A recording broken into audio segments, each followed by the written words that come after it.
പെരുവന്താനം പഞ്ചായത്തിൽ ടി.ആർ.ആൻഡ്.ഡി എസ്റ്റേറ്റിലെ കടമാൻകുളം പാലം അപകടാവസ്ഥയിലായിട്ട് നാളുകൾ പിന്നിട്ടിരുന്നു.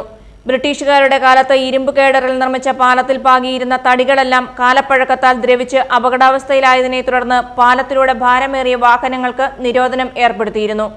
സ്കൂൾ വാഹനങ്ങൾ ഉൾപ്പെടെ നിരവധി വാഹനങ്ങൾ ദിവസേന കടന്നുപോകുന്ന പാലം അപകടാവസ്ഥയിലായിട്ടും നവീകരണം നടത്താത്തതിൽ നിരവധി കോണുകളിൽ നിന്നും പ്രതിഷേധം ഉയർന്നിരുന്നു.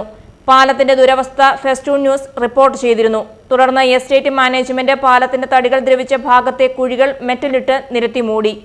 എന്നാൽ തുടർച്ചയായ മഴയും ബാക്കിയുള്ള തടിയുടെ ഭാഗങ്ങളും ദ്രവിച്ചു വീഴാനും തുടങ്ങിയതോടെ വീണ്ടും കുഴികൾ രൂപപ്പെടുകയും കാൽനട യാത്രക്കാരായ തൊഴിലാളികൾക്ക് കുഴികളിൽ കാൽ കുടുങ്ങി പരിക്കേൽക്കുന്നതും പതിവായി മാറി.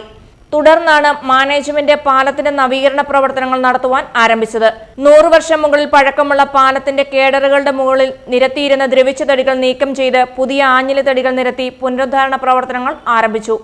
പാലത്തിന്റെ കൈവരികളും ദ്രവിച്ച അവസ്ഥയിലാണ്. വിദ്യാർത്ഥികൾ ഉൾപ്പെടെ നിരവധി കാൽനട യാത്രികരാണ് പാലത്തിലൂടെ സഞ്ചരിക്കുന്നത്. പാലത്തിന്റെ കൈവരികൾ കൂടി ബലവത്താക്കിയാൽ പാലത്തിലൂടെയുള്ള യാത്ര കൂടുതൽ സുരക്ഷിതത്വമാകും.